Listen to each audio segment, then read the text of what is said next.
Okay. Oh, I've got a couple people I'm letting in still. All right. Thank you all so much for being here this morning and for joining us for today's session, Building Responsive Arts Programs Through Co-Creation and Civic Practice. My name is Ariel Frost, Ingenuity's Manager of Partnerships and Learning. And I'm also joined here today in a few minutes by Courtney Cintrone, Ingenuity's Director of Partnerships and Learning. We also have our facilitators, the lovely and wonderful Parker Nelson, horn educator and Constellation resident from Fifth House Ensemble, and also Khelsey Zarraga, our violin and community partnerships manager at Fifth House, and also a Constellation resident.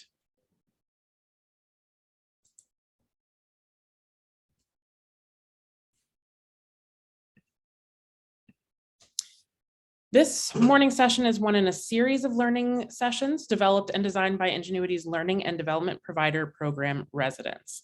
The program is called Constellation because the residents have come together over the last several months to ideate, knowledge share, and workshop their respective learning sessions so they can elevate key areas of their expertise, research, and experience as arts partners and arts educators and share it back with you all. In essence, creating a partner-to-partner learning network.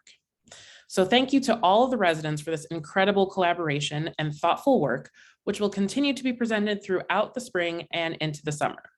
Today's session, developed by Parker and Khelsey, will share strategies for co-creating artistic programs with non-arts partners through social and civic practice work.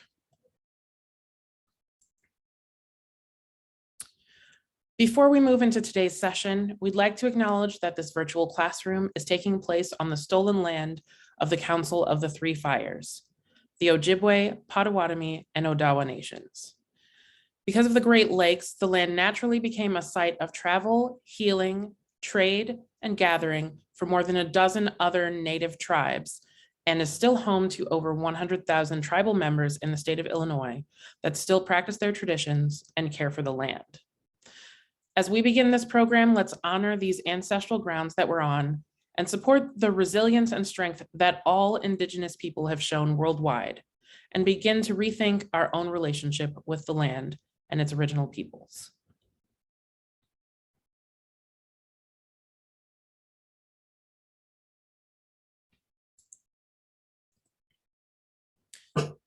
Okay, just a few important notes before we begin. If you haven't already, we invite you to update your name with your pronouns and your organization's name.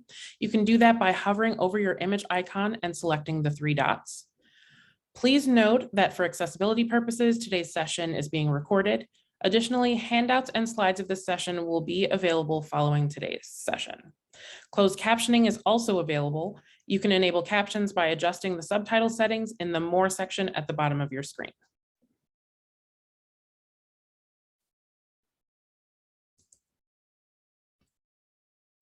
Before we get started, I'm just going to briefly outline some session norms for today's institute. Yay. We've divided the session norms into a few different categories. So under equity of voice and learning, we have take space, make space. As a participant, please be mindful of any privileged identities you hold and help to create an environment for everyone to contribute and speak from personal experience. Let's own our statements and views and not presume to be able to speak for others. And under how we show up for ourselves and each other, we have openness to learning. So that's just an understanding that we're all learners in this space. Flexibility and patience. Things may not always go 100% according to plan, and sometimes technology is at play.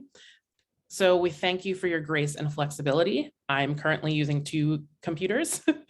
So use the chat box mindfully. When using the chat box, we ask that you try to make your questions and comments as relevant to what we're talking about as possible. And I know that Parker and Khelsey have some opportunities for you to contribute in the chat.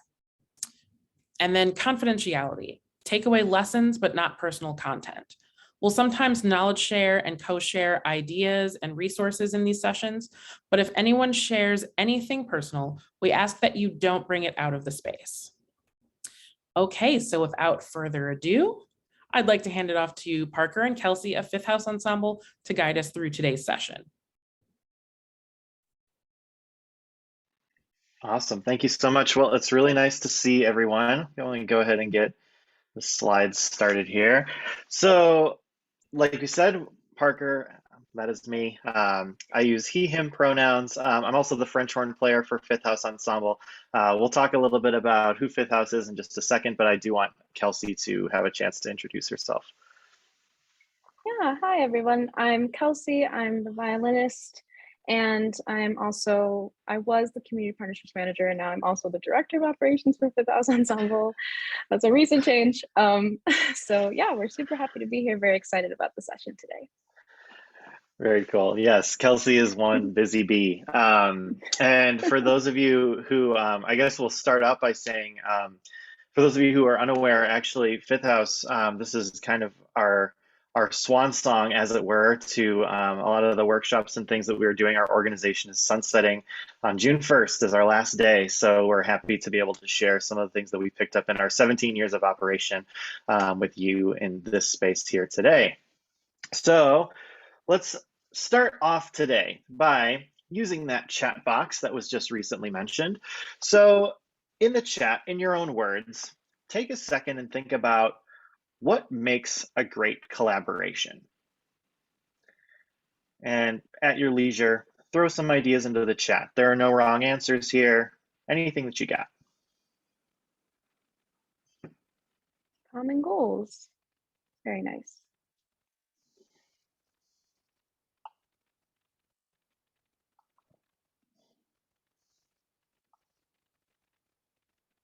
Individuals with diverse backgrounds, mutual investment, flexible mindset, open communication. Yeah, all really great. Fabulous. Yeah, all of those are really great. We're going to talk about a lot of these things.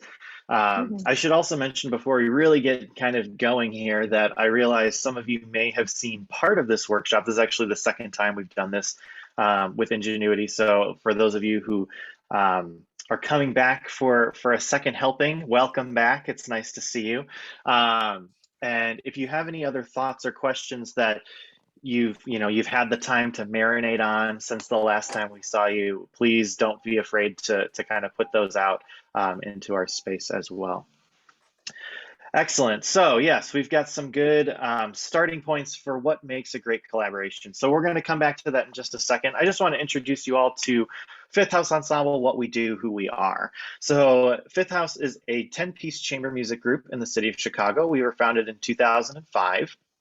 And our mission is all about the collaborative spirit of chamber music. So whether that means we are collaborating with musicians, people who do things that are similar to us, or perhaps musicians that are in an entirely different genre, like bluegrass bands or Ladino folk ensembles or tube and throat singers. We've done all of those collaborations before, and they're some of our favorites. So collaborations with musicians, collaborations with other artists who might not do the same kind of art that we do, like visual artists or theater, or even looking beyond the arts entirely and doing things with social service organizations or video game designers or lots of other kinds of work that are out there that we can kind of work together to put together some artistic masterpiece. We're really excited about all of those things, and we are very, very proud of the educational programs that we've offered and the partnerships that we've forged over the past 17 years and all of the different kinds of places that we've been able to play. Our unofficial motto is people love people love classical music, they just don't know it yet. So offering people an opportunity and in through the things that they are comfortable with to experience something that we are more comfortable with, and having that sharing of ideas. So by reaching beyond the perceived limits of classical music, we've got educational and civic programs that start to ask deep questions of both ourselves, our collaborators, and the communities we serve. And that's become ever more important as we look into programming, with new organizations, with new people, and as all of the conversations around diversity and equity and inclusion are finally coming, to the forefront where they should be. We're excited to be able to incorporate a lot of that into our work as well, which we're going to be talking about at the end of today's session. So another question for you all to use the chat. When you think about collaboration, we've talked about what makes a good collaboration. What tools do you bring as a collaborator? So I'll just take a second, use that chat function one more time, and we will see what you all think. Experience, love it. Mm-hmm.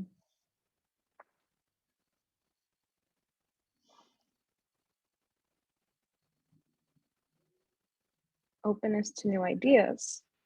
It's a good one. Tool and skill sets. Condensing many perspectives into creative action steps. Flexibility. All really flexibility.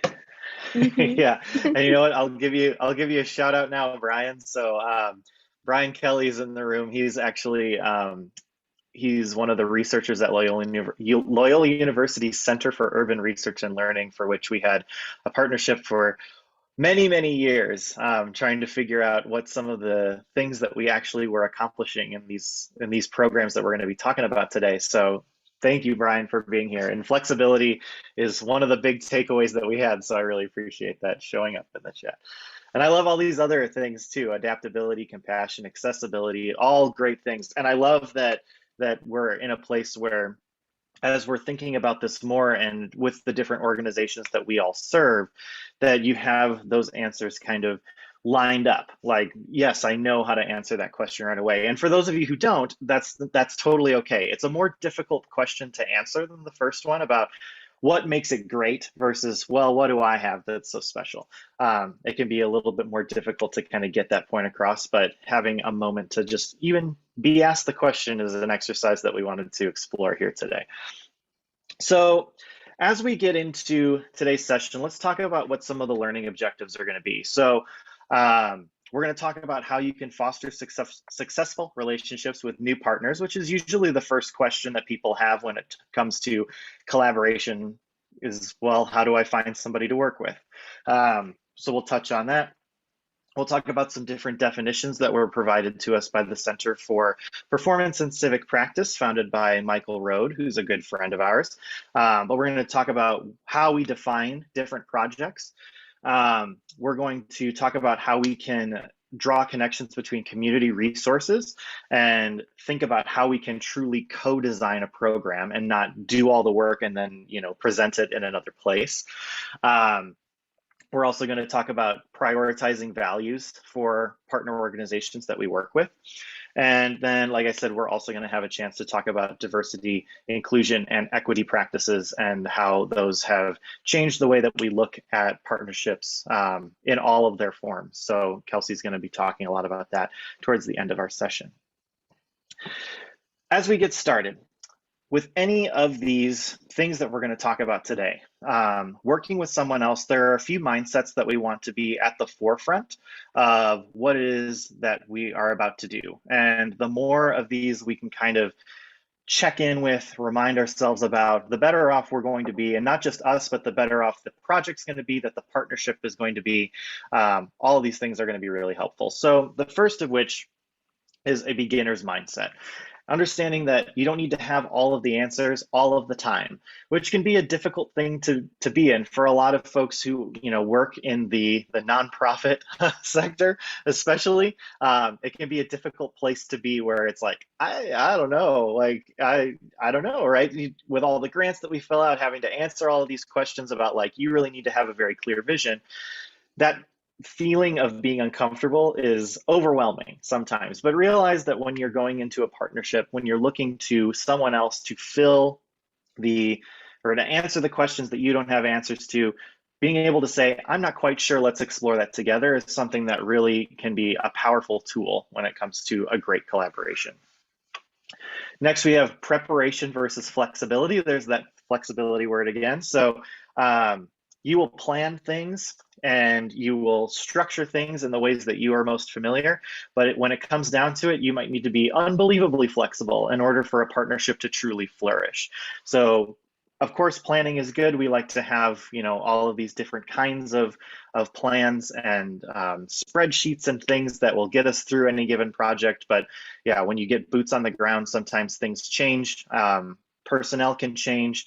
Obviously, we've all been dealing with a ton of change with the pandemic, and realizing that flexibility is something that is now kind of at the top of the list as far as like a skill set that we really want to be able to have at any given moment. And I'll say that as much as I wish that it didn't have to be that way, like we continue to have to be that flexible. I mean, we had a recording session just this past weekend and we had one person get COVID right beforehand. So, finding all those people and having all of those contingency plans in place is always a good thing, but being able to change on a dime is always really, really helpful and can mean the difference between a project that is successful and one that isn't quite as successful. Next, we have vulnerability. So not only for you, but also your partners, kind of creating an expectation of not knowing, because not knowing creates the space for collaboration. Kind of what I was saying with beginner's mindset, living in that uncomfortable space is all right. And being able to explore that together is what offers you the greatest amount of collaboration between you and a partner. Overcoming biases. So this one, when we look at this phrase, overcoming bias, it's really easy to think about that as you looking at somebody else, understanding that you might have your own biases, or your organization or coworkers might have their own biases with people that you may be working with, but understand that it's always a two-way street. We see it a lot as musicians, that people look at us when we say like, hey, we would really like to work with you. What can we do? And the first thing they always say is, oh, well, you could put on a concert. And it's like, yes, we could do that, but we could also do so much more. And being able to get over the hump of someone is looking at me and assuming what I can do, what I can provide. And being able to say like, well, I understand that that might be one thing that we could look into, but here are the many other ways that I can work with you or work with an organization. And that will be, like I said, a two-way street. It's something that a partner will also be able to tell you more about what it is they can truly provide at any moment. Redefining success. So the goal here is to reach someone else's potential, not your own. So the thought of having someone else reach their highest potential can be difficult. We all have our value systems, and again, as we look at an organizational level, we might have certain things that we are trying to get to, those benchmark goals. And when we talk about bringing other people into the process, it's not always that they are slotted into your standards and your measures of success. So think about how you define a successful project. An example of this would be Fifth House has a residency at the Nancy B. Jefferson School, which is housed within the Juvenile Temporary Detention Center in Cook County. And these are youth who have a tremendous amount on their minds. They might have a court case coming up, and the last thing that they want to do is compose music with us in a classroom. But creating a space where somebody is able to lift their head off their desk and just write their name down or answer one question is a successful day for us, because it means that we've had an opportunity to make a genuine connection with someone who probably has a lot more going on than they would ever be willing to just share and talk about. So that's just one example of how we like to redefine success, because our goal in a residency like that is not to teach everyone how to play the violin at a virtuoso level by the end of a certain period of time. That's never the goal. It's always to connect with them and to see what kind of creativity they can share with us. Then also understand that your training doesn't prepare you. And I guess I should change this to your training might not prepare you. This phrase was written within the guise for us as musicians, understanding that when we go to a conservatory and there is a difference between the right note and the wrong note, and the people who advance at the auditions are the ones who play the right notes, who play in tune, who have the good rhythm, all of those things that are kind of like, it's a very this or that sort of mindset. And there are lots of, going back to flexibility, there are lots of opportunities for you to find different ways to interact with partners. There are lots of ways where it's not quite so this or that. It might be something right in the middle. And that's just like the happy medium that makes a collaboration work or makes a project successful. All of those things, all of these mindsets are things that we like to keep in mind when we start a new project with a new partner, or even look at a project that we've been doing with partners that we're familiar with. But circumstances change, personnel change, like I said. So all of these mindsets are always good to keep at the forefront. The last thing that I'll say about mindset is when you go into a collaborative process, understand that you will be changed. You will not come out on the other side being the same organization that you were before you had a successful collaboration. You as a personal teaching artist, facilitator, whatever it happens to be, there is something that you're going to pick up from having a successful partnership that will allow you to go forward with whatever work that you do with a different view, have a different lens to look through. And that's good. That's what we want. But do expect that to happen. You're not going to just be able to continue doing things the same way every time. Sometimes it might be big organizational change. Other times it might be smaller things where, like, even in working with Ingenuity over the past few months, there are things that, like, even just today when I was listening to kind of like the preface to our workshop here today and talking about the group norms and things that are always good for me to kind of keep in mind and to think about as I move forward in all of the different types of work that I do. Excellent. So let's move on to some definitions of different types of collaborative projects that you might engage in. And Kelsey's going to take us through some of those. Yeah, so as Parker said, today we're going to be focusing on civic practice and arts integration.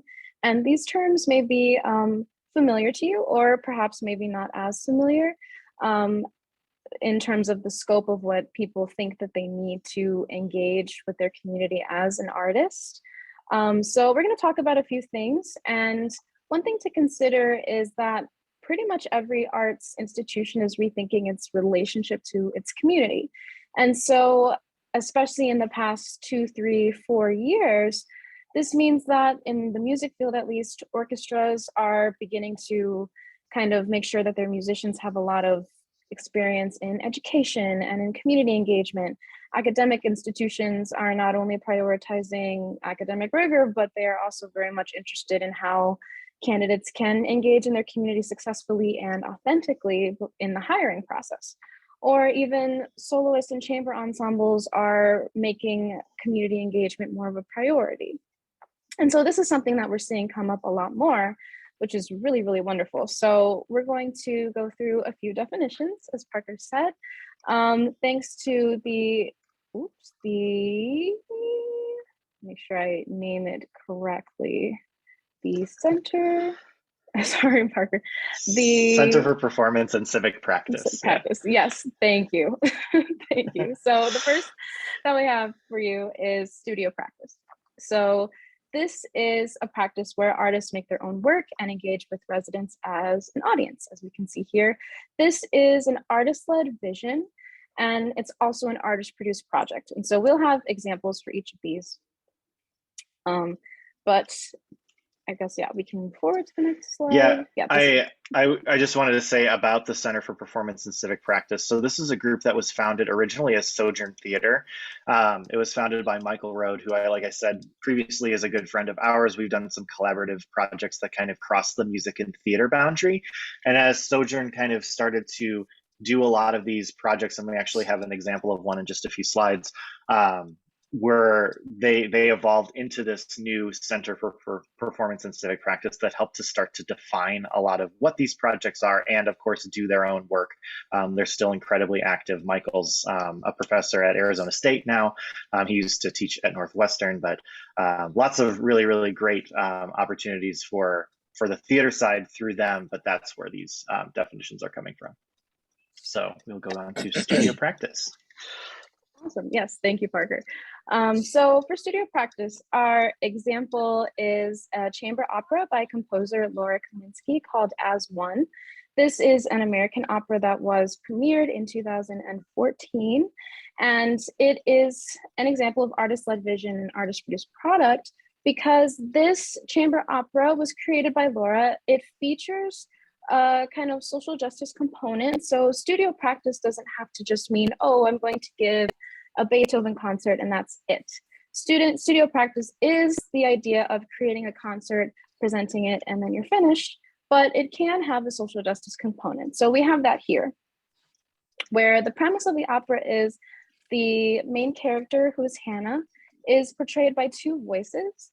So one is a mezzo-soprano and one is a baritone, and this is a story about a transgender individual.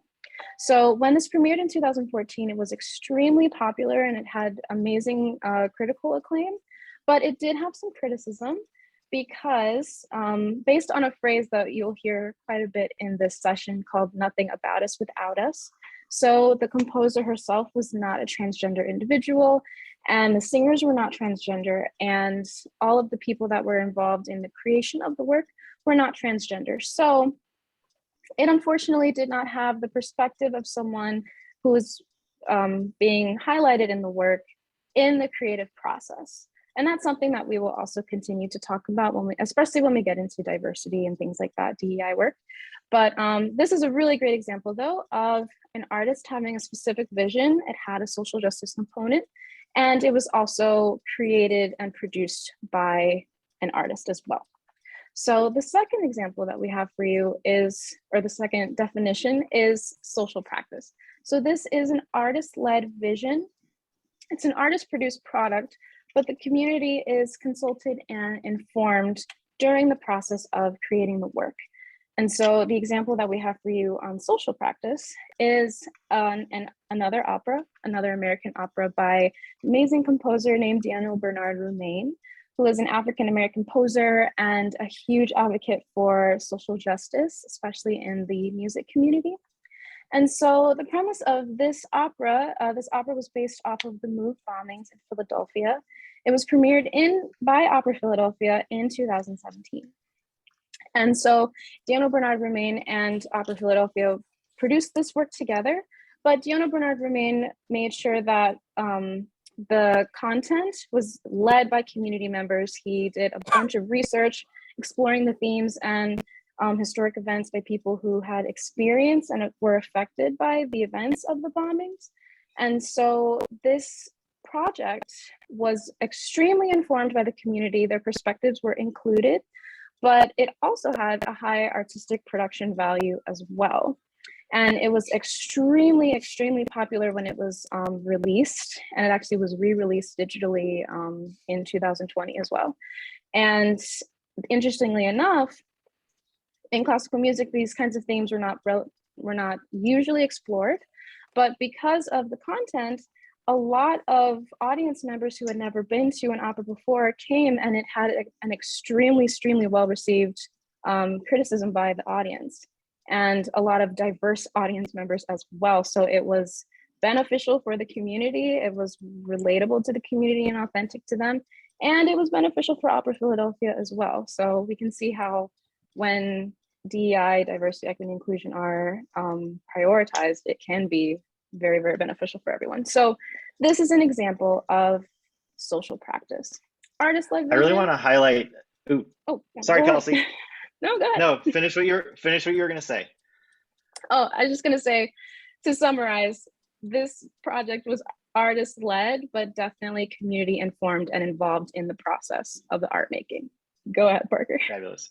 Yeah, so I just wanted to highlight something that Khelsey mentioned was the level of the artistic production, and that this was a really super high level production. And I think that on the whole, when we start to talk about community engagement and community projects within an art form like music, sometimes there can be a perception that the quality of the art has to go down because you are involving people who may or may not identify as artists. And this is a great example of that being absolutely not the case. So even though we are inviting community members into the space to have their voices heard, to contribute to the project, it doesn't mean that the quality of the project has to be any less than it would be if it was someone who only, had gone through the conservatory training and all of that crazy hierarchy and all that stuff. So these projects can be just as valid in a production as they would be if they were an entirely artistic team. And the other thing that I wanted to mention as we go through this list before that we get to the last one is these are listed in an order, but it is not a good, better, and best order. So we started with studio practice and we've gone to social practice. We're going to move to civic practice in a second.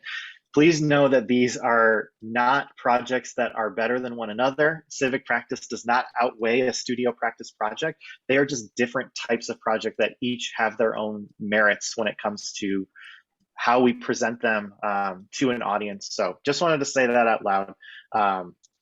Khelsey, go ahead. Yeah. Thank you for saying that. Yes, that is absolutely true. It's easy to feel like, oh, this project was steeped in social justice, so it must be better than the others. But as Parker said, yes, each has a place in creating art. And there are so many different types of ways that all of these can be implemented that they definitely are not good, better, best. They're all equal to each other. So the final example that we have is civic practice. And this example is based on community-led vision, and artists and community are collaborating and creating the work together. So there isn't a hierarchy of who is in charge. It's actually a nice collaboration between the community and the artist to address needs in a community. So the example that we have for you for this, as Parker said, was actually from the Sojourn Theater and a collaboration between students, the Sojourn Theater and students at the University of Wisconsin-Milwaukee. And so we have a short video to show you that kind of explains the project, but really quickly, just to explain it before we see the video. So artists and community members were noticing that certain members in certain areas of the city were not being seen at exhibits. They weren't really being seen outside of their homes. And so the students and the artists decided to go into the community and talk to the community members to see what their needs were. And they learned that the only thing that was preventing these residents from leaving their homes, and they were mostly kind of the elderly age, was street lights that were nearby their homes that they felt were too short to safely cross the street. And so they felt unsafe being able to cross the street because the street signs would turn for them to walk for a very short amount of time. They weren't long enough for them to safely get across the street. And so the Sojourn Theater and the students at University of Milwaukee decided to collaborate on kind of a theater project in the community to kind of highlight this need that needed to be addressed. So we're going to watch this short clip and see what it's about.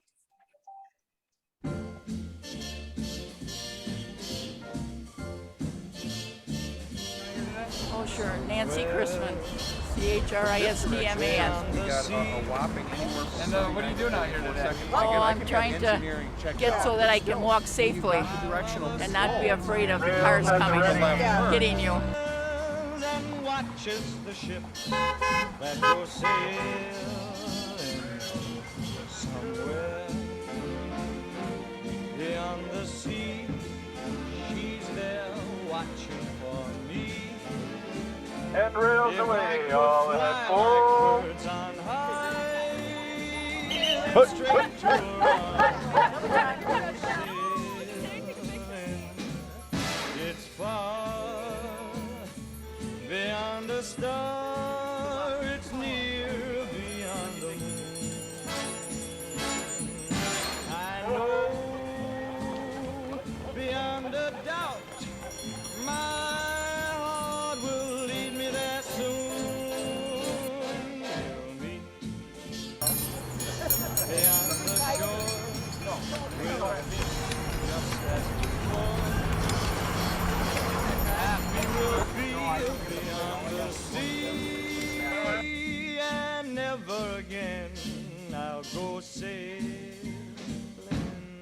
This is great sailing.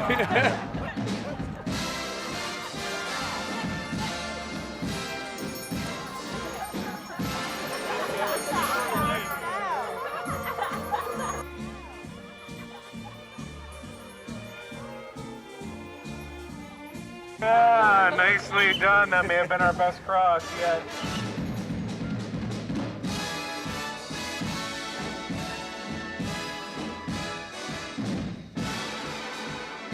I know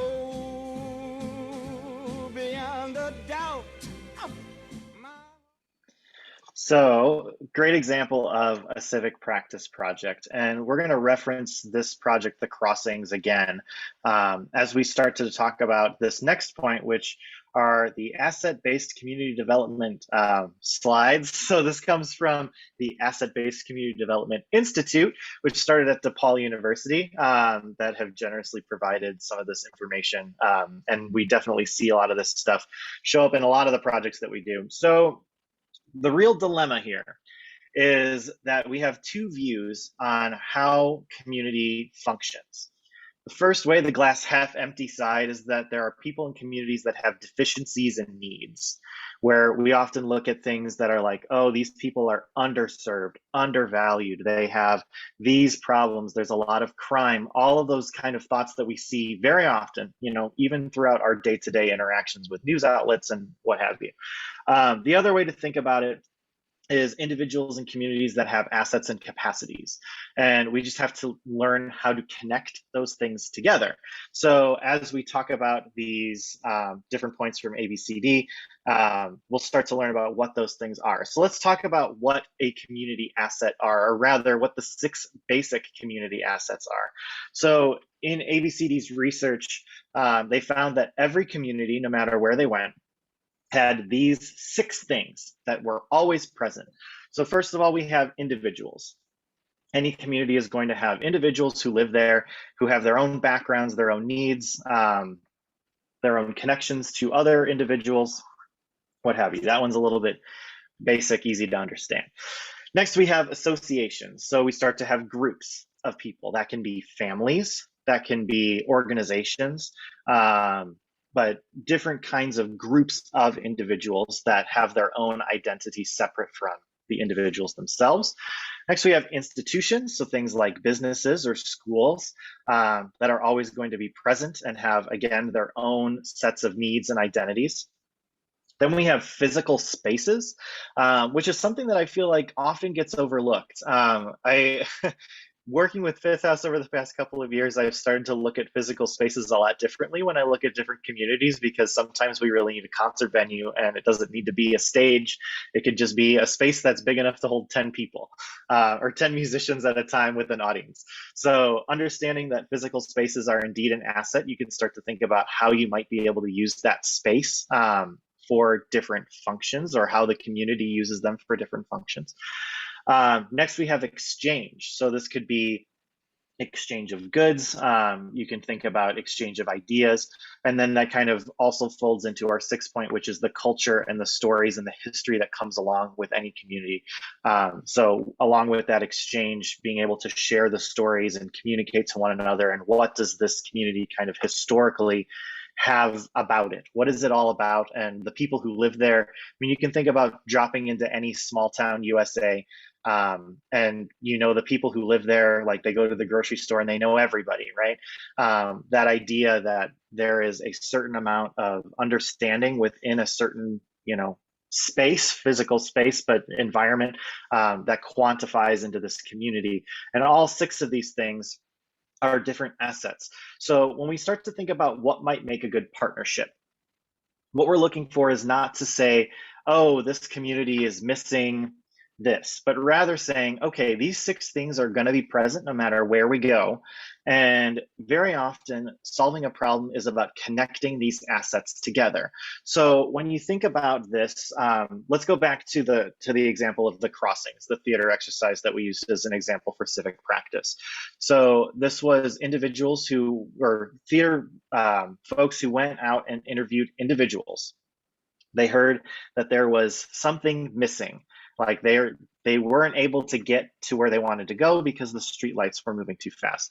In creating something that got the institutions involved, local government, like it got the attention, it got the community's attention, it connected two assets together so that then local government changes the original problem that the individuals were having, and suddenly the community is lifted up because of that. So that's a great way to think about this in a pretty simplistic way, because of course, with all of these different kinds of projects, things can get muddied up really quick with a lot of different parameters and assets and starting to, try to define things. But when you think about it as, I just need to connect two things that are not connected, it starts to become a little bit simpler to think about. So basic findings from this research here. In every story, neighbors know all of the local assets. Like I said, small town USA, everybody knows what's available to them in their local community. Successful neighborhood action is the result of assets that were not connected being connected. Again, kind of covered that already. But then to connect assets, there must be a connector. So either it is an individual, an association, or a local institution, and it might be you as an arts partner that is coming in to do something that you have a connection with one, but might be able to form connections with others. So being a connector is kind of what we're talking about when it comes to successful collaboration. So when we look at that, we've got an example here, and I realize that the font is a little bit small, so I apologize for that. This is an asset exchange map that Fifth House Ensemble made for a project that we did at DePauw with a W University in Greencastle, Indiana, for a big series called Harvest. And it was the School of Music at DePauw University that approached Fifth House and said, like, hey, we really want to be doing more with the local community, but we don't know how. And so we started to look at different ways that we could connect. Again, not Fifth House. We're not promoting our own artistry here. We are kind of being the role of connector in that we have assets like the School of Music as an institution and how they connect to different things that are all over this community. So we highlighted things like farms or public schools or local restaurants or local musicians. And in each case, having a give and take for how that works. So just as an example, we'll take a look at the farms and the School of Music. So the School of Music obviously has students who are studying music, who are prepared to perform. So what does the School of Music get out of working with a local farm? It is a non-traditional performance venue that the farm can provide a physical space that can provide the musicians an opportunity to perform in. What does the farm get out of working with the School of Music? They get fun activities to bring neighbors together and market businesses. So perfect example of that is during one of these performances that was at a local farm, brought a whole bunch of people together, and we had neighbors. I mean, farm neighbors, to be sure, where they're miles apart, but still neighbors, people who live right next to each other who had never met.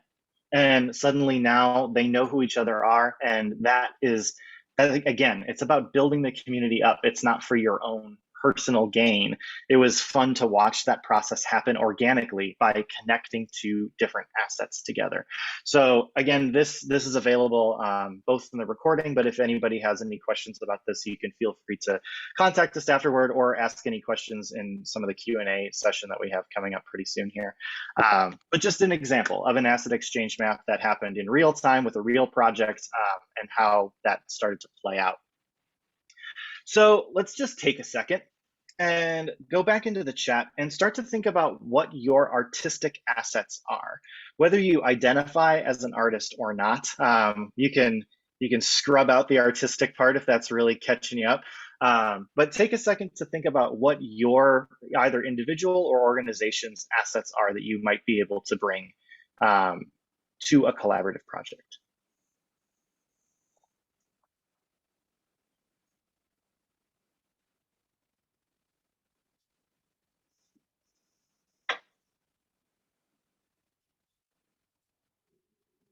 And as it turns out, this is the most difficult question we've asked yet.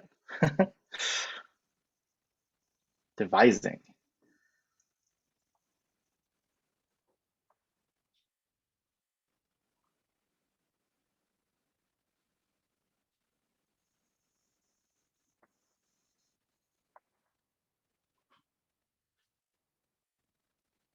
And I'm going to give it a minute. Yes, it is a hard question. Craft skills, art workshops, and creative writing. Love it. Yeah. Yeah, those are So, really good. yeah, absolutely. Those are great examples.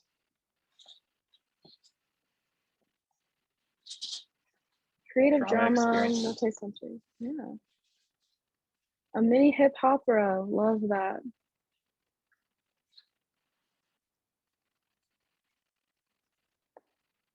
I don't know if we mentioned it, but actually Hip Opera was one of the organizations that Daniel Bernard Romaine worked with for We Shall Not Be Moved, also that social practice example that we mentioned. So yes, since that came up. Yeah. Facilitating composition, teaching, listening, neural pathways. Yeah, I like Fabulous. this. The everyone's experiences and training can kind of mold themselves into different kinds of ways that these assets can come up. So you'd be surprised how many skills you have that you don't even realize that you have. Yeah, and again, just having the space to think about what they might be is a good thought exercise for us to start to quantify what those are. Because again, as you start to think about biases that somebody might have about working with you, really saying like, it goes far beyond this one thing. This might be the thing that is on all the advertisements, but I actually have all of these other assets that I feel connected to as well that could be used as a part of a collaboration. So give it some thought. Very, very good. Ooh, and design thinking strategies. Way to go. Yes, we do love the design thinking model as well at Fifth House. Did want to mention really quick before we move into our next topic about arts integration. So when we talk about this idea of collaborative projects, it really is kind of like arts integration for grown-ups. We use the term arts integration, which is a lot more popular now than it was when we first started doing it, or certainly when I first started teaching with Fifth House. But so when we think about arts integration in the classroom, it's usually about how we can use the arts to help teach another subject. So that can happen in two ways. There's a literal process and a parallel process. So the example that we like to use is for literal process. Let's say you're going to walk into a poetry class and studying French poetry. And your connection to the arts is, well, I'll share some French music. That's all fine and good, and there might be some overlap there, but just based on the location alone, it might not draw the biggest connection that it could to the curricular goals that that classroom might have. So we like to use a parallel process, asking how does it work? So same example, you're teaching a a poetry class that is studying French poetry. Instead of just focusing on music that is from France, rather, let's talk about how the poetry actually works and talk about rhythm, because rhythm is something that is both present in poetry and in music. And in talking about that, a student is going to walk away with a knowledge base from two different places that helps them understand each one a little bit better than they would just studying one on their own. So again, as we talk about collaboration, it really is to kind of this idea where we are using the arts to connect things that otherwise would not be connected.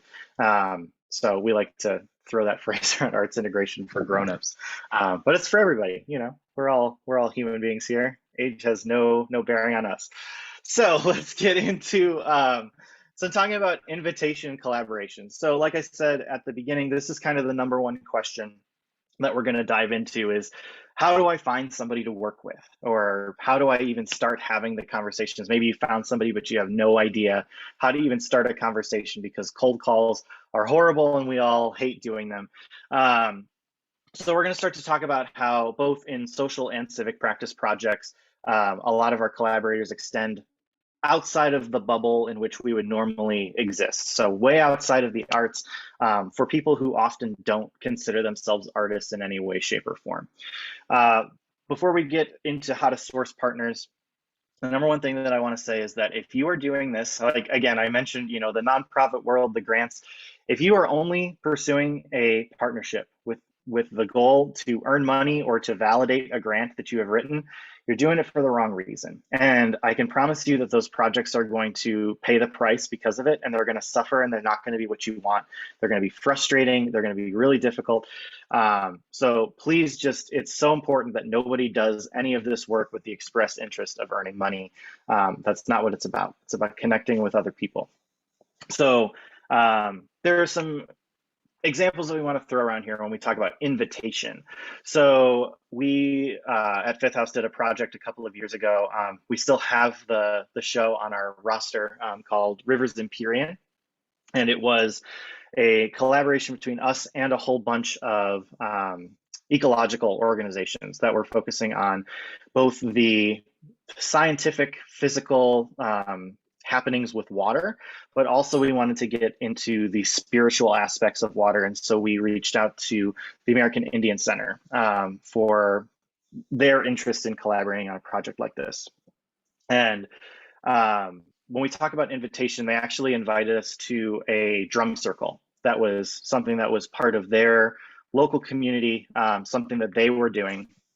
And this came out after the fact. It wasn't something that we were told ahead of time, but we found out that a lot of times when people get invited to something like that, they want to dive in, they want to take pictures. It's a spectacle, and that's not what those events are for. And so learning this idea to like hang back, observe, be a guest in the space is the thing that is going to start a collaboration off on the right foot. So show up as a citizen first. And that can be difficult. Why? Because timelines are short sometimes, and understanding that, you know, when those grant deadlines are coming up, or you have a particular timeline for a project or something that is kind of tying you to like, hey, I'm on the clock. These kind of long burn collaborations can be a difficult ask. But in saying that, having the time to do a collaboration in this way, make sure that it's organic and that everybody is finding the things out of it that really are making it worthwhile for everybody. So the metaphor is, imagine that you get invited to a dinner party from somebody you've never met. You show up to their house and you don't know where anything is. You need to put your coat down. Maybe not anymore. The weather finally turned on us. But let's say you need to put your umbrella down. You need to use the restroom. You don't know where any of those things are supposed to be. And you have someone who shows you. So it's like, well, you can put your umbrella here.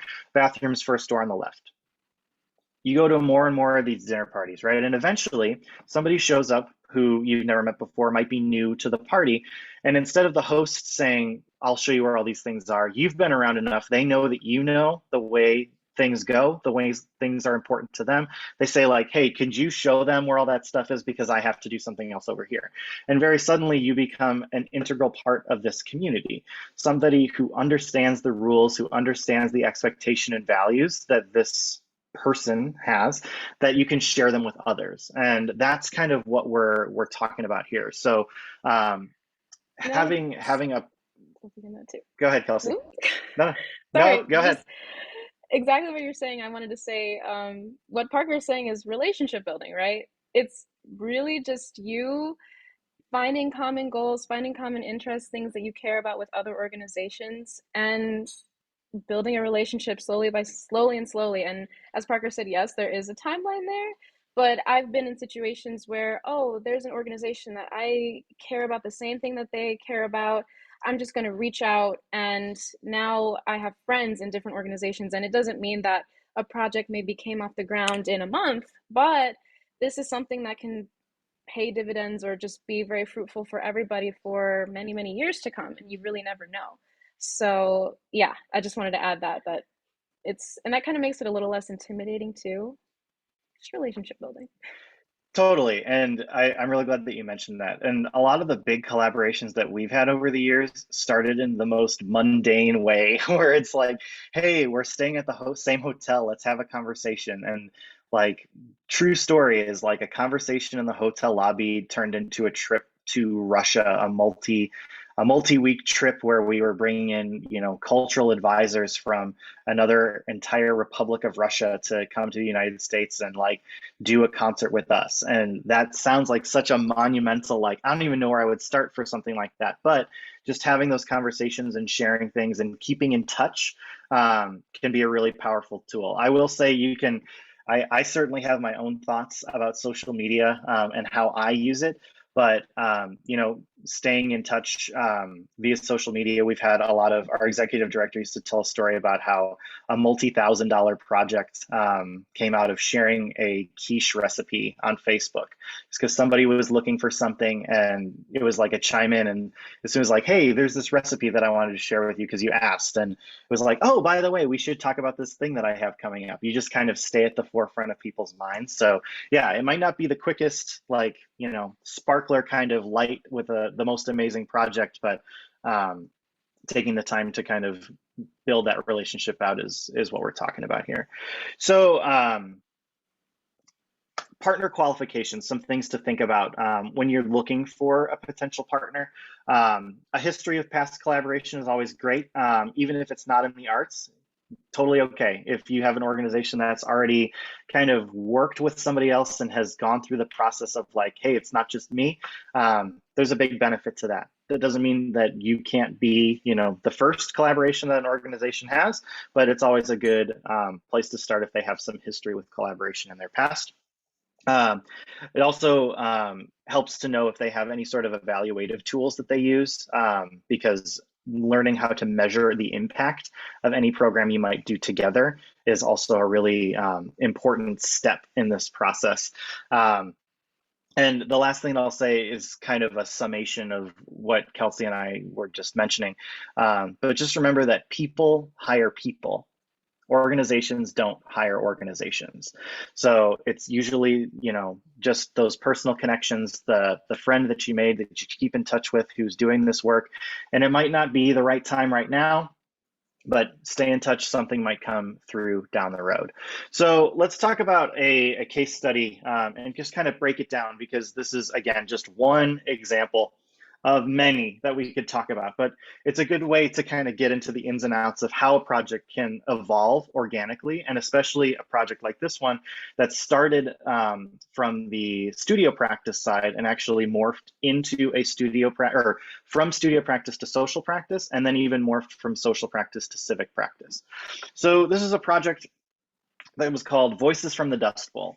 And it started out as a partnership that we had with a composer who we love named Stephen Snowden. He's a wonderful composer. And we had a grant to have him write a piece for us.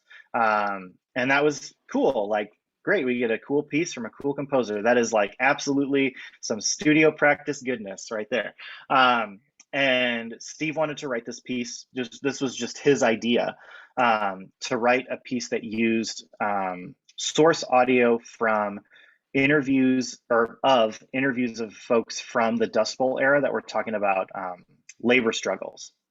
And the Library of Congress has this whole collection of recordings of just interviews, and he wanted to use those to help write a piece that was about that. And as it turned out, the piece was called Voices from the Dust Bowl.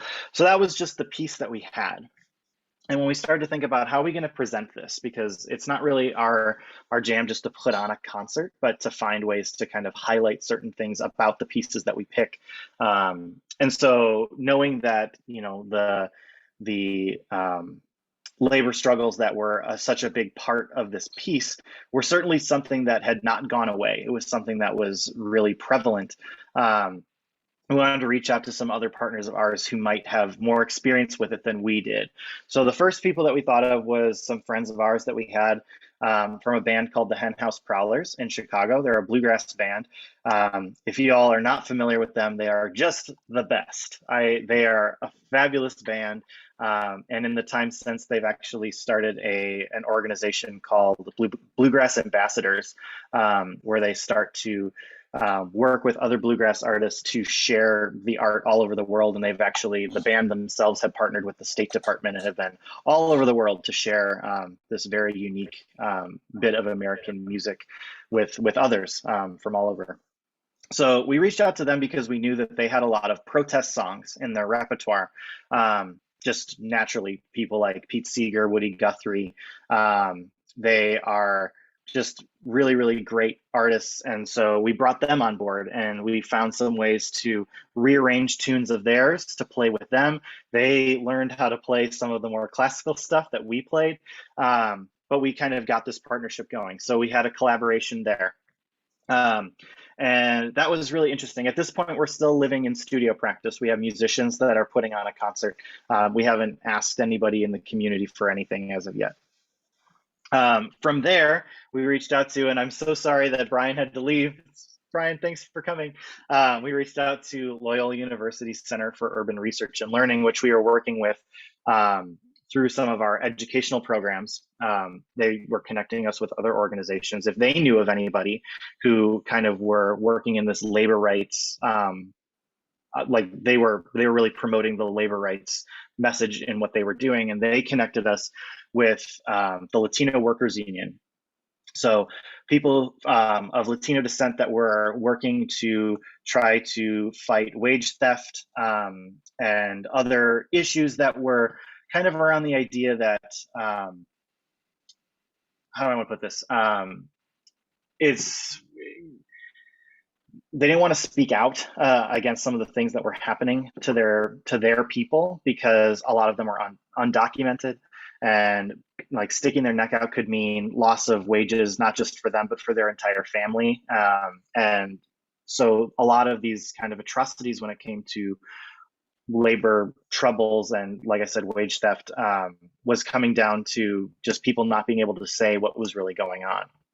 And so Loyola put us in touch with them to start to ask some questions. So for those of you who are wondering what kinds of questions you might want to ask to an organization that you would be working with, here is probably the most important slide that we'll have for you here today. So these are all questions that we started in an initial meeting with the Latino Workers Union. And I will say that, like, these questions are one thing. We also had musicians who were going to rallies, who were really starting to understand this organization in the same way that we were, talking about the metaphor of the house party or the dinner party.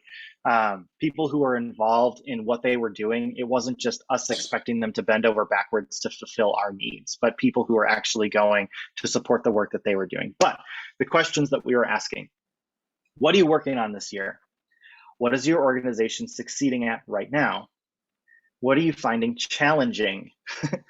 How do you currently collect stories? That was a really important one because there were a lot of people, like I said, who were finding it difficult to speak up and have their name attached to something. So how they were actually collecting these stories. What times of day or what weeks or time of year is best for you to do something extra? How can we raise awareness for your organization? How do you imagine being involved in a collaborative project? How can we best connect to the clients you serve? And what do you wish people knew about you that they might be surprised to learn? That last question is probably my most favorite because, again, when you talk about overcoming bias, it's a really, really important question to ask because they will tell you the things about them that you will not know. And you won't be able to find out possibly even from like their website or, like a quick phone conversation, but really the kinds of things that come out from having a real long, fruitful conversation. And we started to realize, like I said, that the things that mattered most to them were things like immigration rights and wage theft. So there were no formalized story gathering opportunities for any of these folks because many of the workers, like I said, were undocumented and they were afraid to share any of their stories publicly. And so we wanted to find a way to do that for advocacy and ways for people to get involved because we've kind of gone along this path now of like being introduced to a single piece of music from a composer who had an idea into a partnership with other people who do music that is kind of a similar vein, and now reaching out to something that is not of the past, but is very much of the present, and finding ways to promote this to make sure that people find out that these things are still happening. So we put on this concert and we found ways to interview folks from the Latino Workers Union to be a part of the concert experience, to have people come to the concert so that they could talk with patrons after the concert was over. And like I said, also having musicians that were for a very long time involved in the different work that they were doing outside of the project that they had with us, but just promoting the organization as a whole. And those relationships continue on even till right now. So just an example of how a project can kind of change from one of the definitions to another. And like we said at the beginning, when we're talking about social practice, studio practice, civic practice, there is no order. They're just different types of projects. And this is a good example of they can, you know, kind of orbit this one idea, but depending on who you call, who you get involved, who you work with, can kind of change the definition of what kind of project you're actually engaging in. I do want to mention really quickly just one more project. So I mentioned this earlier, students at the Nancy B. Jefferson Alternative School, so youth who are a part of the juvenile justice system. And we were starting to go back to this idea of arts integration. So how can we work with students to bring arts integration and use it as a tool within this juvenile detention center? So this project started as one that we were looking to do songwriting with students, have them write songs, and we'd perform, they'd perform with us. It was a great idea in practice. This is going back to preparation versus flexibility. What we started to find is that the administration, again, especially because these are juveniles, administration is really big on censorship, because we don't want a project where youth can accidentally incriminate themselves by writing an artistic project that they think is going to be encapsulated in this one space, but could actually, you know, prove something that could go into a court case or what have you. We didn't want them to be too autobiographical that it was going to cause problems. That was definitely the opposite of why we wanted to be there. So with the administration censoring these projects, that was a big, you know, kick in morale for projects like this. So we actually changed the project flexibility to a graphic score project. So if you're unfamiliar with a graphic score, it looks a little something like this. It's just one example. Obviously, they can look very different, but graphic scores are just another way in which you can write music. So when you think about music being written down, we often think about notes, black notes on a staff with 5 lines, clefs, half notes, whole notes, all that stuff. Throw that out, because we're not interested in taking the time for somebody to understand how we read music, because there are other ways to write it, and graphic notation is one of them. So rather than using notes or a staff, we're using colors and shapes, different abstract forms of visual art to portray musical lines. And so it really becomes an exercise in communication, because anybody could, you know, improvise on this or work with this in whatever way they happen to be feeling that day. But someone who has composed it, these students who composed this work, and this is a student example, I should also say that, they are the ones who have it in their head and are writing it down to be a specific way, so they can communicate with us really what they want to hear. And that was just one example of a residency project that we have been doing for many, many years. We actually just recently wrapped up another one. But we had this partnership with Loyola University Center for Urban Research and Learning. And like I said, we really wanted to find out what it is that we're measuring when it comes to projects like this. What are we actually getting at? Because we knew it was more than, and this goes for the Voices from the Dust Bowl project as well, we knew it was more than just, hey, people are having a musical experience, here's your concert, ta-da, goodbye. We knew it was more than just basic retention of things like forte means loud in music. So we had researchers come in and work with us. And at the initial kind of, I think this is like the 3-year point in the project, our findings looked a little bit like this. So at the top, we have the things that teaching artists needed to be able to do. And then at the bottom, if the teaching artists can do this, the participants will experience this. So on the top end, we've got things like flexibility, role adaptability. So understanding that you might be a musician one second, you might be a facilitator another, a listener in another moment, a disciplinarian at another. There are lots of different things that you need to be at different points, and being able to put on all the different hats became a really important skill set. And then meeting participants where they are is another one. Kind of goes back to redefining success. So understanding that for a student who is really struggling, maybe creating an environment in which they contribute something to a group project, even if it's just a line or two, is something that is incredibly worthwhile, and understanding that is good enough and better than good enough for those students to be able to participate in those projects. And then when we see those things from teaching artists, students and participants start to see big increases in mindfulness. So being more aware of what's around them and how they can interact with those things. That also kind of plays out into all these other things like agency, empowerment, creativity, and collective decision making. And I do want to highlight, this is my favorite thing to talk about, but creativity is on this list. As an arts group, it's really easy to look at creativity and say like, yes, they drew a picture and it was very nice, or they made a song. And it's not just about that. Creativity goes much deeper into being able to find unique avenues to solve problems, to have different types of conversations so that you can get a more desirable outcome. That's what we're talking about with creativity. So I just don't want it to get lost in an arts only context. Creativity is something that we saw in lots of different ways throughout this project. And from these results, we continued to work until we got to what we call the feedback model. So this was Fifth House Ensemble then changing our programming to better serve the participants and the audiences that we were working with. So in order for the participant outcomes to happen, we still have the teaching artist adaptability that we talked about in the last slide. We actually incorporated a form of music making called deep listening, which was founded by Pauline Oliveros in the 1980s.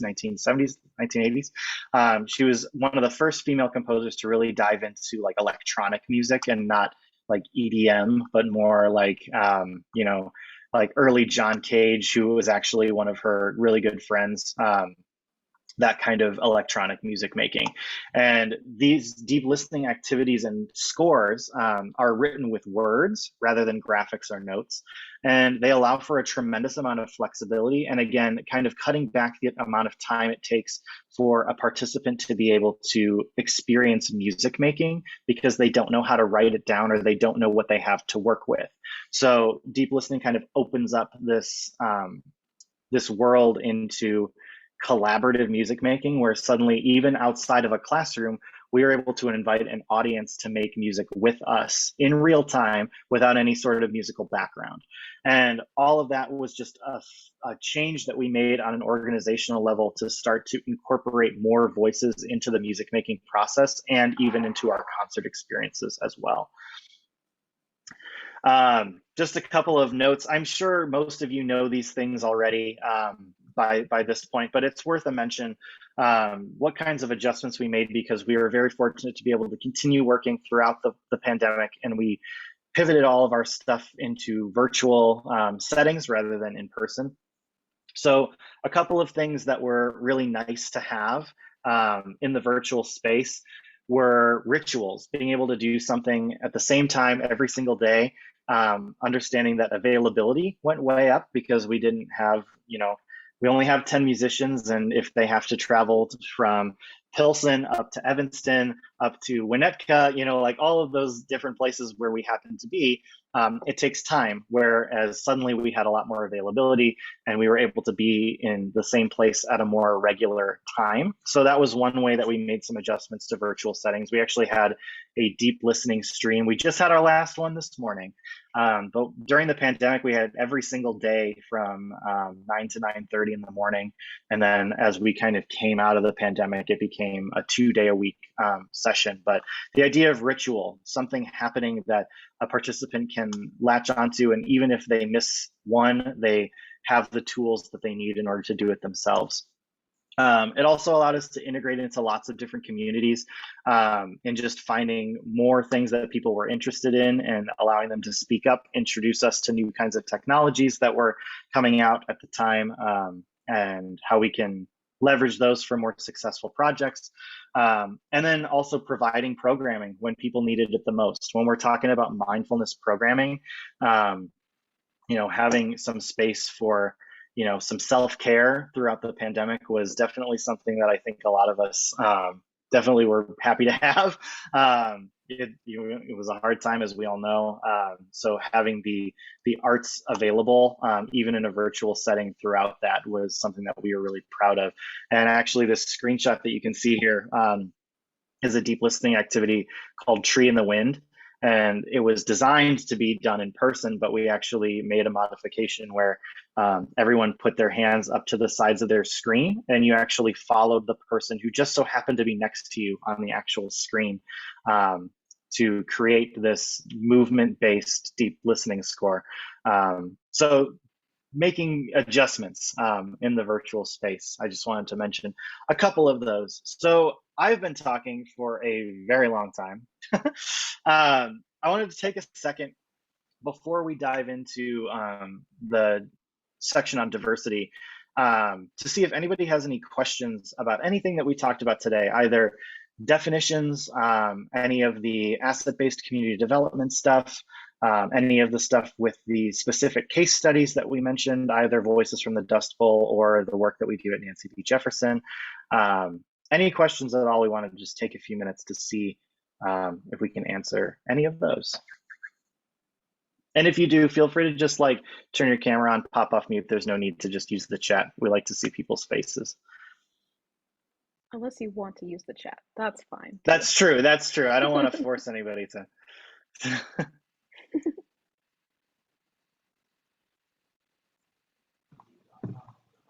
I do have a question. Of course. I guess it's off topic. I'm just curious as to why your organization is closing its doors. It seems to be that you're so thriving and important. Yeah, I really appreciate the question. And you know what? It's kind of different than maybe some of the other things. We've been really grateful to, like I said, be working throughout the pandemic. And, it's not really an issue of money. It's kind of just an investment of time and the way that we do things, and having people around who are able to facilitate these kinds of programs. We had a number of people in the ensemble kind of change careers entirely throughout the pandemic, moving away from the arts just because of the instability that was there at the time. And then we also have a lot of people, like our founding cellist has been here for 17 years. Her son's now in second grade, and she kind of wants to, be around to spend more time with her son. A lot of us, I joined right out of school, and I am now married and doing a whole bunch of other things. So kind of just a changing of the guard in a way where a lot of us are going to continue to do this work in one capacity or another. It might just not be under the Fifth House Ensemble brand.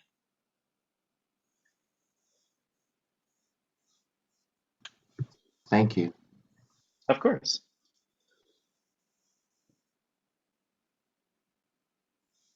And thanks for joining us, Kathleen. Excellent. And just for accessibility, I'll read Kathleen's comment. Kathleen says, "This has been a really great webinar, very relevant for my growth personally, and we are embarking on more collaborations this year. Thank you for this." And then Gabriella said, "I second Kathleen's comment." Yes, thank you. Thank you. Any other questions about anything that we've talked about so far? And then, like I said, we do have some time to talk about diversity as well. So we'll dive into that in just a minute. I would just really quickly, if you could list the 6 community assets again, please. Yeah, of course. I'll just say them out loud. Khelsey, if you want to write them down, that would be excellent. I'll pop them in the chat. Great. So they are individuals first, and then individuals organized into groups, which become associations. So individuals, associations. Third one is institutions. Fourth is physical spaces. Fifth is exchange. And 6 is culture, stories, and history.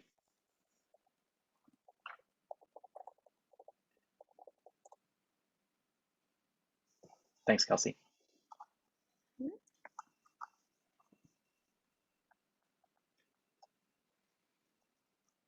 Excellent.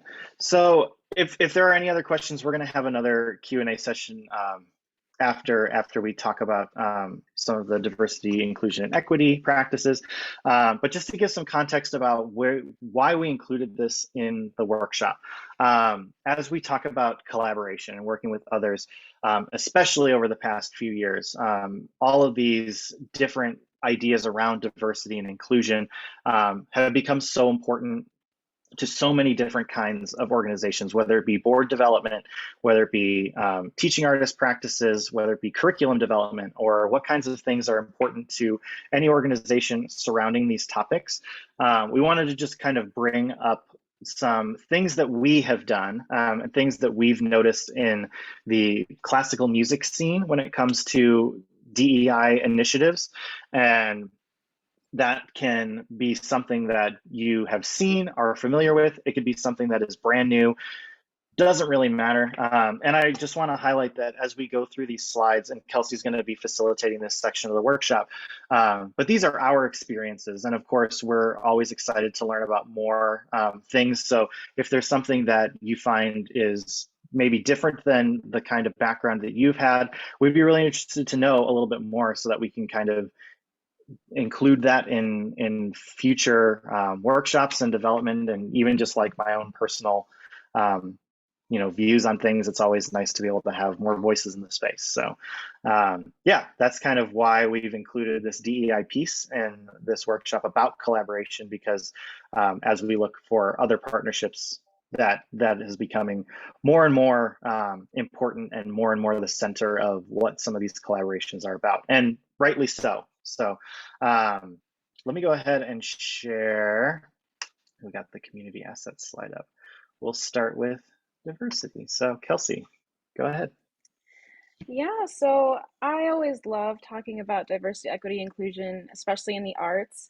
As Parker said, these terms, these kind of types of initiatives are becoming extremely valuable in the art space, and it's paving the way for so many more perspectives, so many different types of initiatives, and reaching more people. And so, yeah, we're going to dive into some awesome stuff today. And as Parker said, we're going to go through there will be a couple of definitions that we're going to see, and these are just how Fifth House Ensemble, one of the ways that we have kind of chosen to define these things or taken examples from. By no means is it exhaustive, and yeah, when Parker was talking about mindsets earlier, the beginner's mindset, I think for me, especially like the beginner's mindset is always good when thinking about DEI, just because there's always so much to be learned and gained from these types of conversations. So with that being said, we're going to start with a question for the chat. This is quite a vague question. I want to say there are no wrong answers. This is just from your perspective. Feel free to pop in the chat. What do the words diversity, equity, and inclusion mean to you? And perhaps also, what do they mean to your institutions that you're a part of? How have you seen them implemented?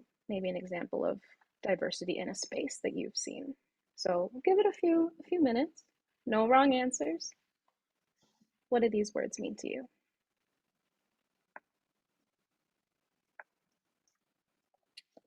Shifting the paradigm of who is centered in the space. Awesome.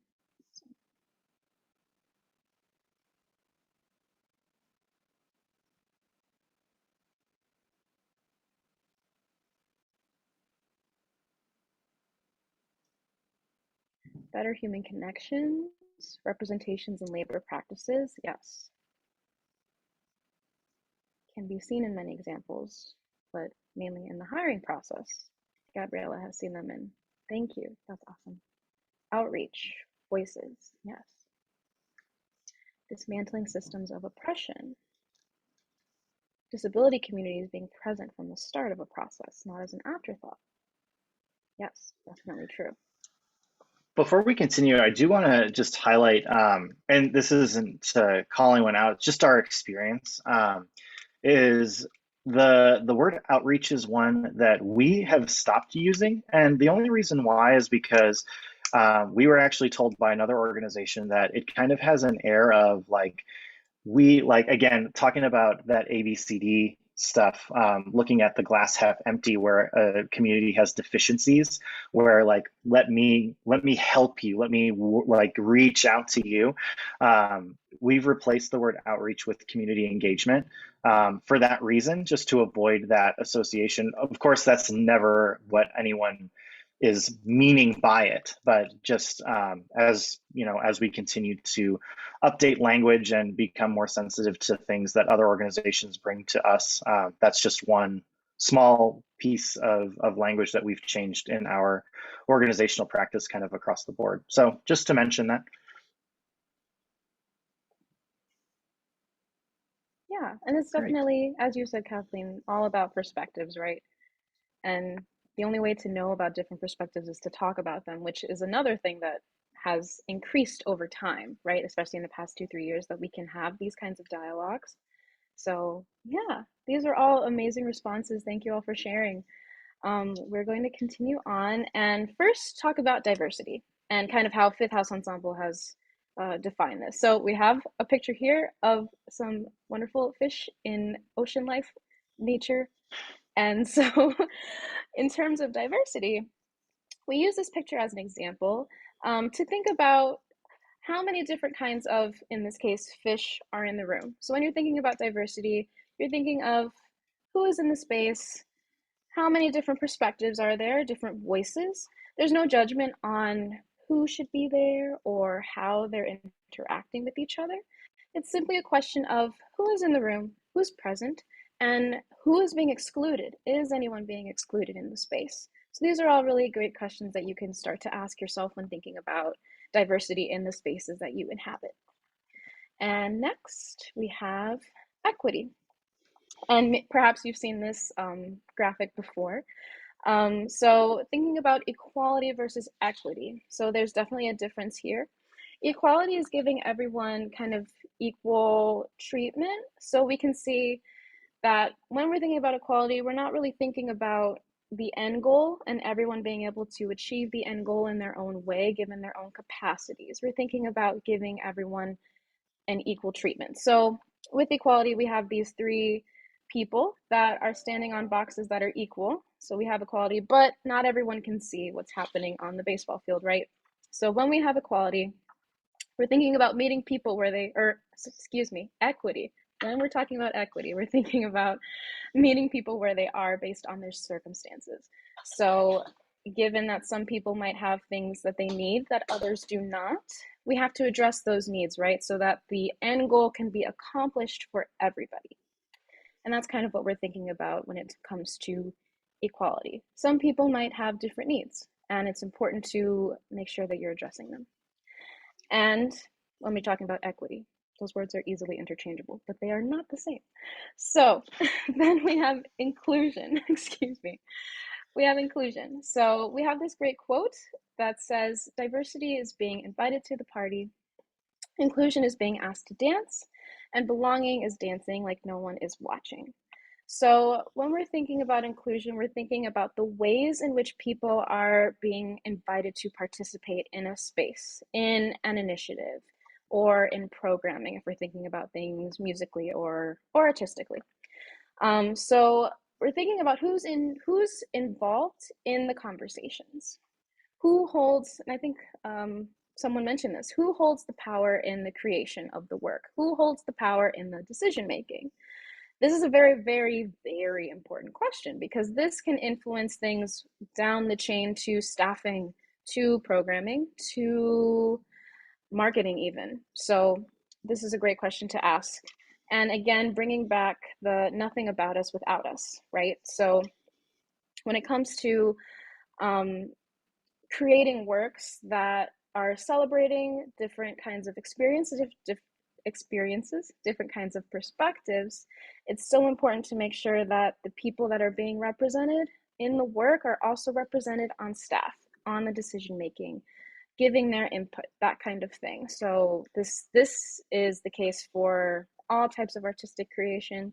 And we see this a lot in terms of non-arts organizations as well, making sure that there is a lot of diversity and a lot of different perspectives in leadership and staff all across the board. So that's something that we're seeing come up a lot more.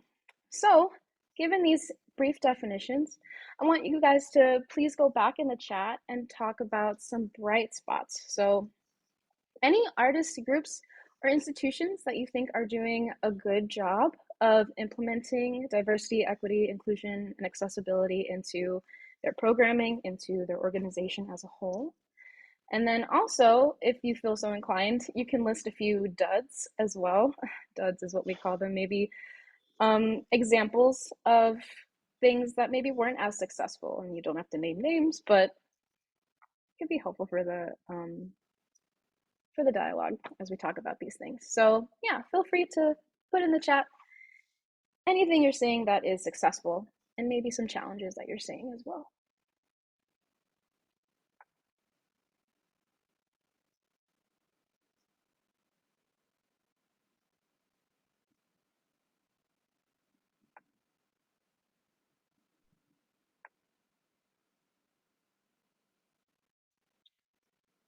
And this doesn't have to be from your organization. It can be from any kind of example.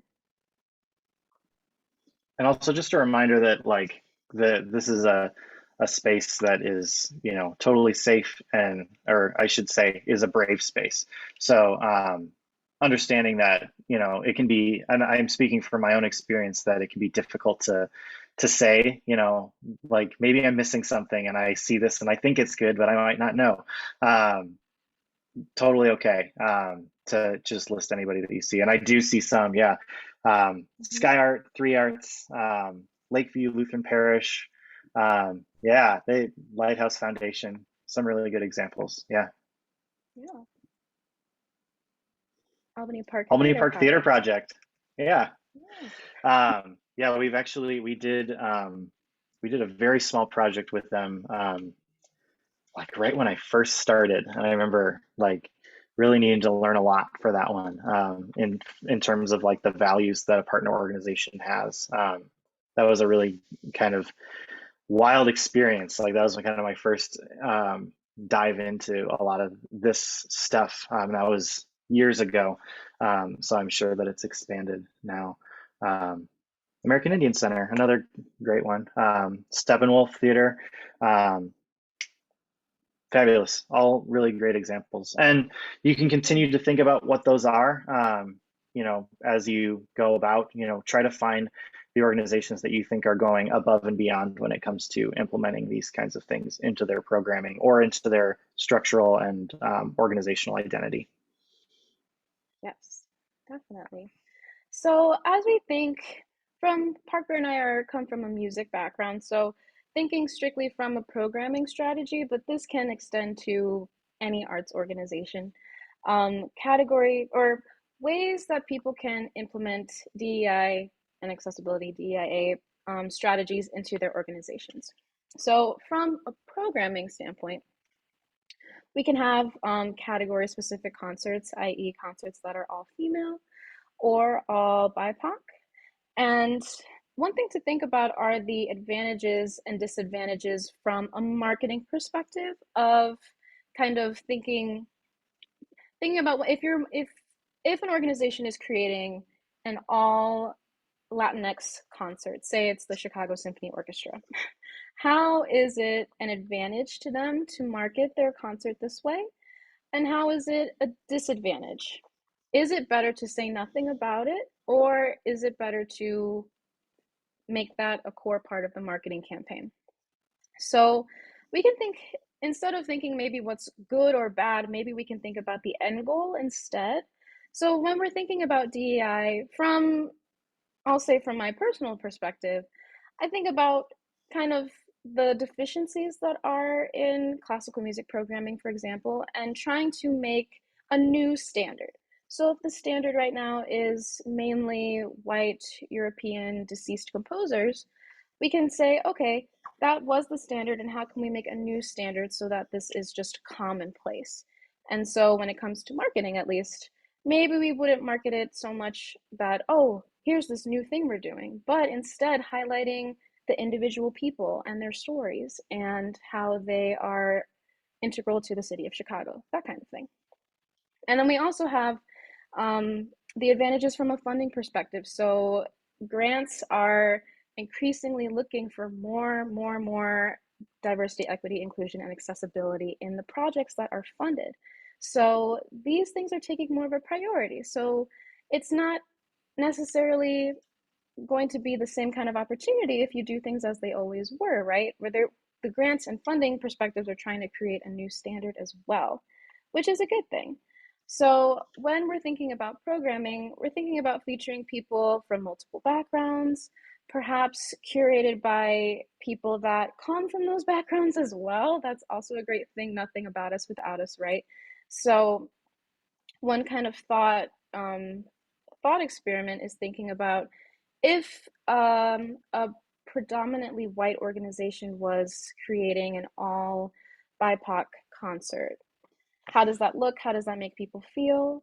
Versus if the leadership is changed and there's more diversity, then it's kind of a trickle down effect, right? So these things can be changed and implemented in ways that are even stronger than just programming as well. So one thing that we see more now are anti-racist commitments. So Daniel Bernard Roumain, composer that we've mentioned, he once said that at least 10% of all works in the arts should be, or music-related arts, should feature works by BIPOC composers. And one could argue that that number actually would be way, way, way higher, right? So we see this in these anti-racist commitments from the League of American Orchestras. The Sphinx organization is extremely committed to changing the face of classical music to be more diverse. Play on Philly is also a great organization that is El Sistema based, so featuring, for young string players, featuring works by Black and Latinx composers and kind of uplifting these voices, right, that were previously not uplifted. So let's think about inclusive programming. So this first point, I really, really want to highlight because I feel like this is something that some organizations are afraid to do, but it is actually such a good thing to do when it comes to maybe apologizing and committing to actions on and off the stage. And one example I have of this is from the Boston Ballet, I believe. They made a social media post very recently about how in classical ballet, we mainly see European-centric, white European-centric faces. And so things like the tights that are worn are kind of a cream color based on that skin complexion. And so they recently made a public statement saying that they recognize that this had been the norm and it's not acceptable to them anymore, and they want to make a change. And so they made a public commitment saying that for all of their non-white, so African American, Latinx, American Indian, Native American dancers, that they would be allowed to wear tights that were reflective of their skin tone. And this maybe doesn't seem, it seems maybe, oh, that's nice, but it's a very, very big deal for a company that is so deeply rooted in a tradition that is hard to shake. And the reception of that post was extremely well received. And they were not canceled or anything because of it. They were just owning this truth and saying that they wanted to change it. So that's one example of seeing commitments to actions on and off the stage. So we also have representative leadership and curators. Again, nothing about us without us, making sure that diverse perspectives are in the room. And then we also have, of course, the topic of avoiding cultural appropriation. So I've been asked a few times the difference between cultural appropriation and appreciation. And I feel that that can be a personal feeling. For me, my view is that the way to avoid cultural appropriation is making sure that you have, again, the perspectives of the people being presented on stage or in the works. They're in the room in all facets, on staff, leadership, in the artists, because having those perspectives will give you the chance to learn what is appropriate to people. And everyone has a different perspective, but this is a great way to avoid these kinds of issues coming up where people's perspectives and voices are not being shown in a way that they would appreciate because there was no one in the room to say, hey, maybe this should be done in a different kind of way. And we also see this reflected when it comes to inclusive programming and anti-racist commitments in the balance sheets, and as well, as I said before, staffing. Sorry, I'm having trouble hearing you. Ooh. Oh, sorry. So sorry. I think my that's Siri me. maybe have been talking to me. No, you're good. And then we also have the funding implications for DEI work as well, right? So cultural specific grants. And this is a huge thing. It was mentioned before, but diversity, equity, inclusion, and accessibility are becoming much more valued in the art spaces. And so a lot more can be done by focusing on these things, more funding, more visibility, more marketing, more audience engagement. It really, really is a win-win for everyone. So. Sorry. No, I will put that you're- back up in just a second. There we go. You are fine. So finally, I've also been speaking a lot, but one more thing I wanted to highlight were just a few resources for DEI work that we've seen in some of the art spaces that we inhabit. So one thing to do is track the bright spots in your life. We talked a little bit about some that all of you have seen before, which is amazing. Attend those events, keep attending those events, and become part of the community, and look beyond the most visible artists in each group. So this means, so perhaps there is an amazing African-American theater group, and you know all of the actors that are in this group, but get to know the people that are on staff, the leadership, the artistic directors, the interns even. It's really, really important to get those perspectives as well, because that just creates a much more kind of holistic sense of how these things can be implemented even more. And as well, a few organizations that we love. So we have the League of American Orchestras. They have a database for underrepresented composers. The organization Music by Black Composers is amazing. They have a composers directory. They have children's books. They have a lot of things. They have amazing. Rachel Barton Pine is the one that founded this organization. And so they're constantly looking for non-white composers that are deceased and are living as well, and creating more works in that vein as well. And then we also have the Institute for Composer Diversity and the African Diaspora Music Project. All that to say that there are a lot of organizations that are doing great work here. We have Sphinx, we have Decomposed, a local Chicago organization. My friend Caitlin Edwards is in that group. She's amazing. Fifth Wave Collective. There are a lot of training programs as well. Fresh Ink, which is Fifth House's festival, is amazing. Fresh Voices, American Composers Orchestra, Gabriella Elena Frank, Creative Academy. So perhaps some of you know these organizations, which is awesome. But these are just a few, just a handful of people that are organizations and people within that are doing great work. Yes, Adrian Dunsingers. Adrian is amazing as well.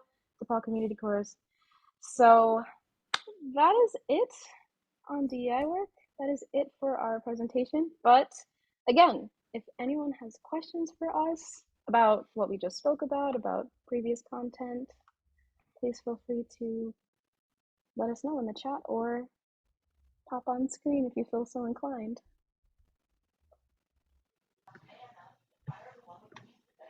How will we have access to this recording?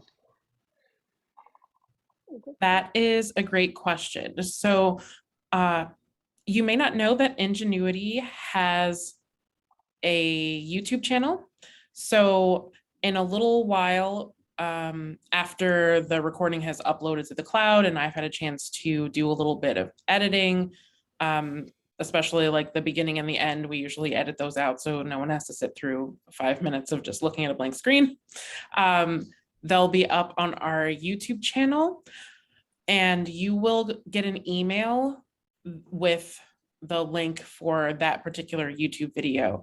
But if anyone else has any questions, for Parker and Khelsey, if you can ask those right now, and I'll actually grab the link to our YouTube channel for you. I just want to make sure that I elevate something that was in the chat for the transcript. So Mars says, our job is also to open up spaces inside the student's culture. I start with questions and openness and everyone being able to share what they love. Music can speak to anyone, but that doesn't mean it is not born of a certain culture. Access is beautiful. Claiming other cultures is not appropriate. So I am actually going to steal over the screen share now, because I just have